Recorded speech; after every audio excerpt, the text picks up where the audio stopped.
Have I been talking to deaf ears all this time? Apparently so. While my demonetized iPhone 16 video already exceeds 1 million views, apparently many are still buying iPhone 16s. And I'm sure many are also getting excited by the new user interface of Windows Copilot. So my videos get watched but are ignored anyway. But I have to tell you something specific now because some of you are just not getting it. If you're using these devices that have embedded AI like Apple Intelligence or Windows Copilot, then don't talk to me about end-to-end encryption, because for you, it is officially dead. We now have to rethink our communication methods, and I've talked about this since last year. The threat began with the technology called client-side scanning, and that has evolved. Now this is expanded to AI-managed client-side scanning. This is a new world, folks, and even for those of us who don't use these dangerous devices, it will now be important to know who you're talking to and what device they use, because without your knowledge, you can get compromised. I know this kind of topic brings out the "I have nothing to hide" people. You know what? If you know these people with nothing to hide, they are now a liability to the rest of us. They, the normies, are the ones that will kill end-to-end encryption. They will be the people that will guarantee that the majority of the world will be under mass surveillance. It will be pretty hard to escape. If you want to understand what this threat is all about and how not to think like a normie, stay right there.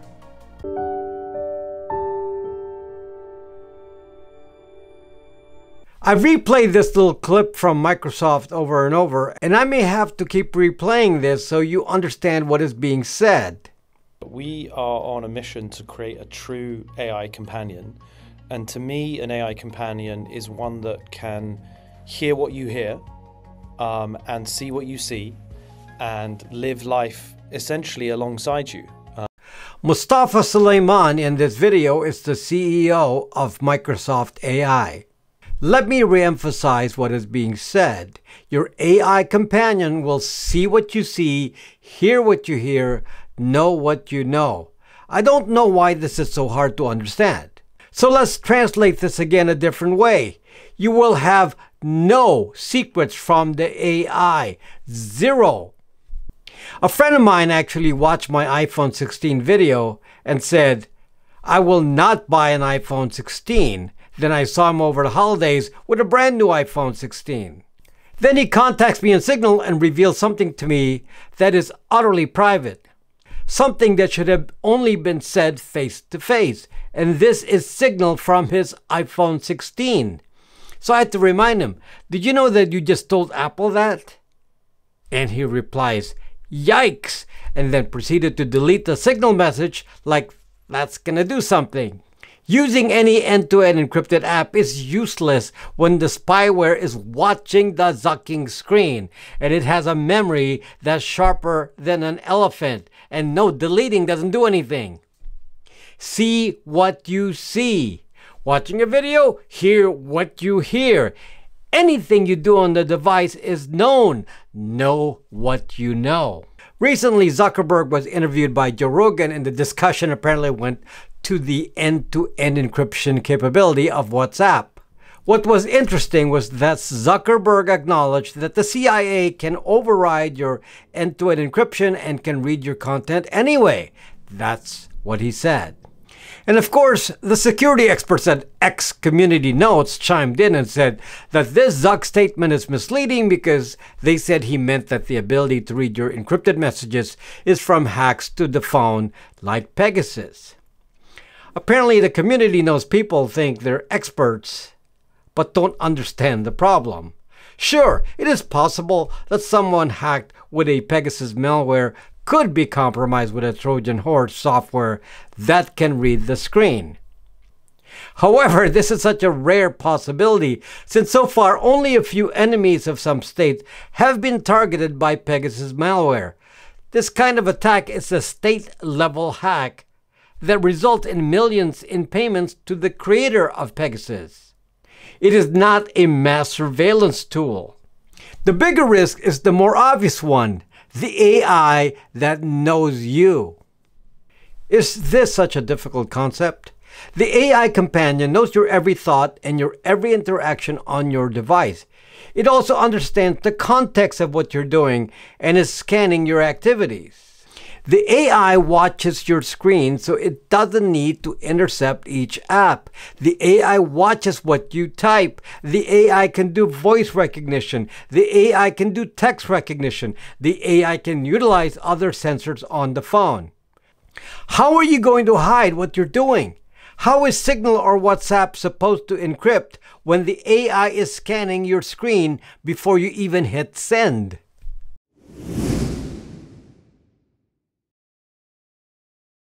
Let me repeat this history here so you understand the evolution of this.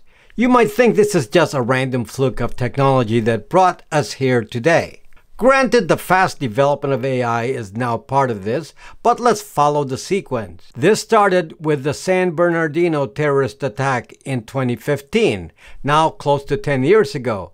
Those terrorists were killed in a shootout, so they will forever be silent. But they left their iPhone, so the FBI filed an application for a warrant to require Apple to assist in breaking into and decrypting the contents of that iPhone. This became a big public dispute because Apple refused to do that. Now, many people like Bill Gates started shaming Apple into complying, but Apple stuck to its guns and refused. In retrospect, it is clear that if Apple succumbed to the social pressure and aided in the decryption of that phone, that today they would not be able to sell the iPhone as some sort of privacy device, which they started to do 5 years or so later. They would not be the largest corporation in the world. They came up with the mantra, iPhone is privacy. They still claim this today, but have you noticed the silence from the three-letter agencies? How come no one is on the news attacking the latest iPhone due to its unbreakable encryption?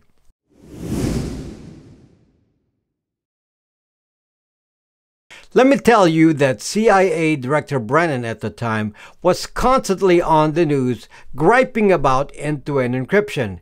And in the last few years, there's been nothing but crickets. One thing you learn in intelligence gathering is that you watch the signals. And an absence of signals mean as much as the preponderance of signals. It should be obvious that the intelligence agencies are now appeased. And just like Zuckerberg says, three-letter agencies can break end-to-end encryption, but apparently the average person doesn't know how it's done.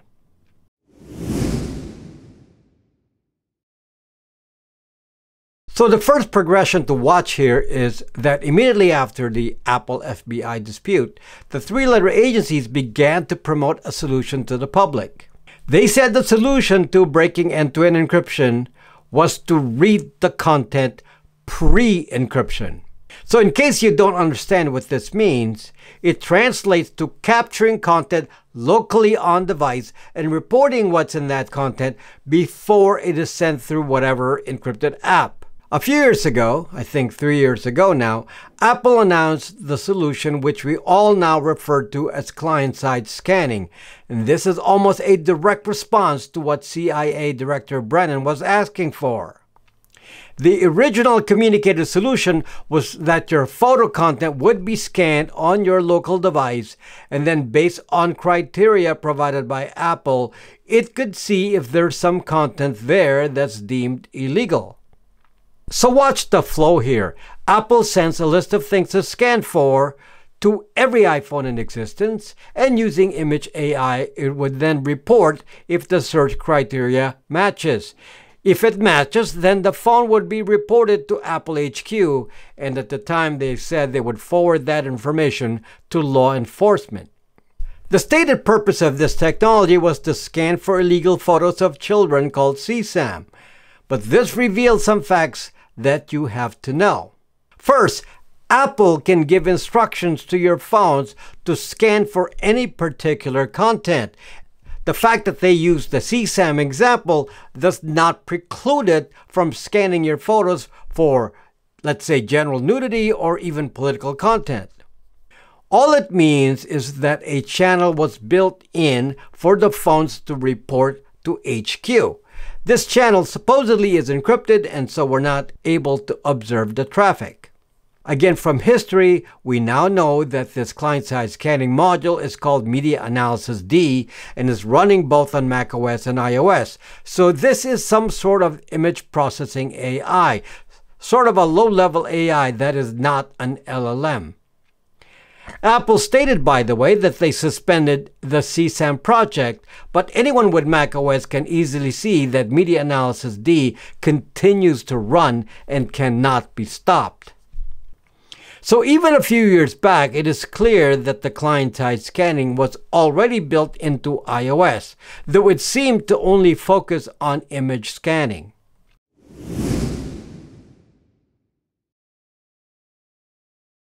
Now enter Microsoft and the new Windows Copilot.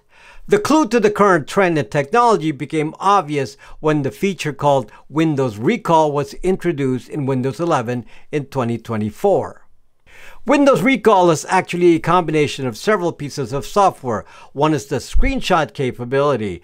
Every few seconds, a screenshot of your display is taken and analyzed, and the analysis is stored as text. Then this was also combined with keylogging so that Windows can see everything you type. Then that is also stored. These two technologies, combined with other things like voice recognition, now is summarized in that new AI mantra: see what you see, hear what you hear, know what you know. So while the old photo client-side scanning on Apple devices simply examined images in your file system, the new version of this now involves AI. Let me remind you again that Bill Gates was absolutely in support of being able to break encryption on devices, so this would be consistent with Microsoft's objectives, and Apple's now as well. AI can now observe everything you do, and because it no longer runs at the app level, it is able to intercept your traffic through the same interfaces you use. These are the screen, the keyboard, the speakers, and the microphone.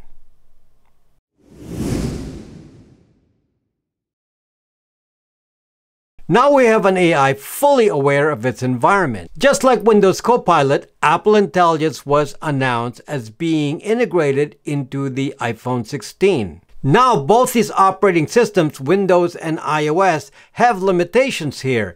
In order to do this kind of AI spyware, the CPU and the NPU have to be powerful enough to not interfere with the speed of your interaction with the device. This is why Windows Copilot is intended to be implemented only on Copilot PC branded computers, and Apple Intelligence is intended for iPhone 16s and M-Silicon Mac OS PCs.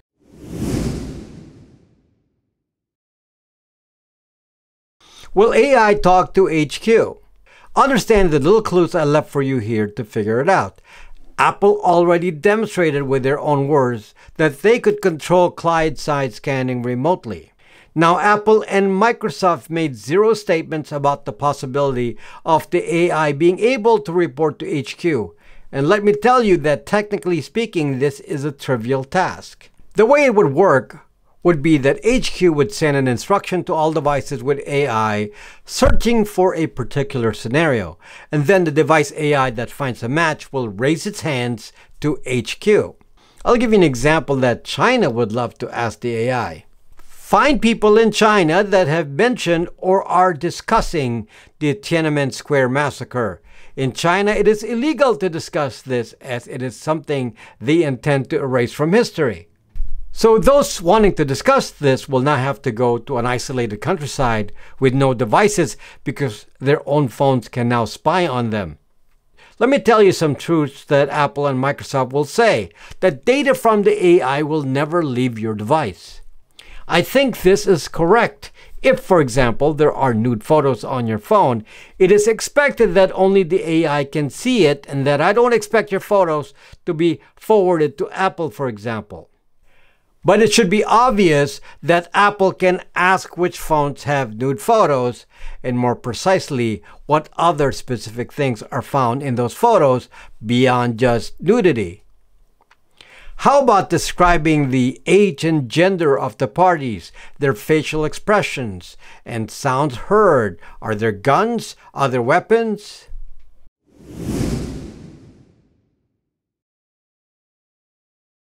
And it should be obvious too that this technology has now evolved. The iPhone 16, just like Windows, has a device that's always listening. The microphone is always on, the camera is always on, the infrared sensor is always on, the location is always on. So beyond just scanning photos, the new tech means your AI companion is practically alive. Any wrong move and wrong thought from you will potentially trigger the thought police. What can HQ ask the AI? Obviously, the AI can read passwords, see your seed in your crypto wallet, see your bank accounts. There is absolutely nothing that can be secret if you do it on the device or within the sensing capability of the device. And this is what you want? You're basically buying a tool of enslavement with your own money.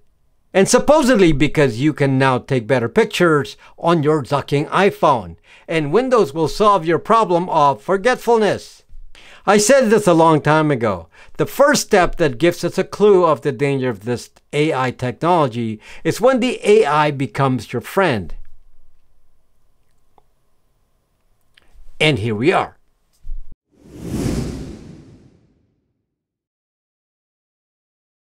The practical effect of this technology is that presumably the bulk of the population will be using a tainted device. In a few years, I expect the majority of people will have an AI companion device. We know that end-to-end encryption still works, assuming there is no spyware watching your screen or capturing your keystrokes.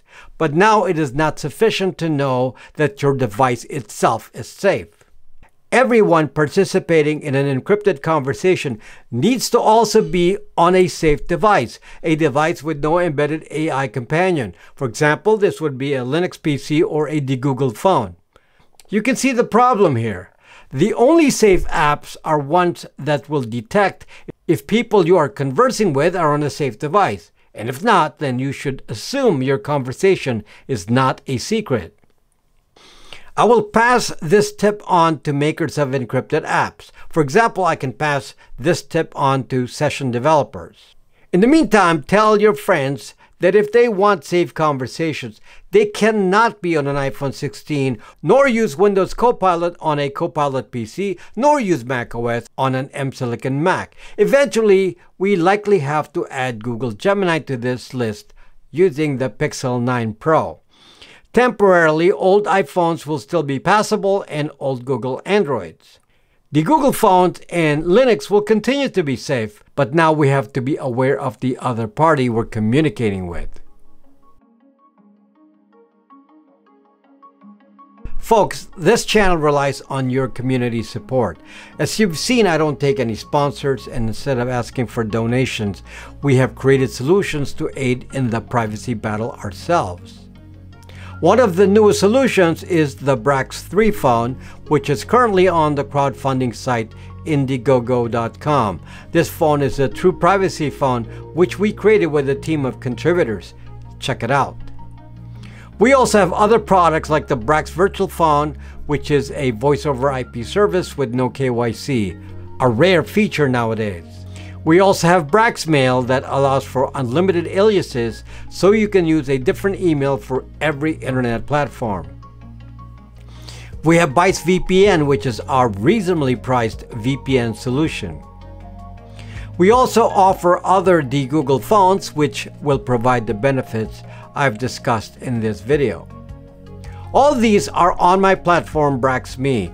Please join the community of over 100,000 users there talking about privacy daily. The store is there with the products I mentioned. Again, your support sustains this channel, and thank you for that and your donations to Patreon, Locals, and YouTube memberships. Thank you for watching, and see you next time.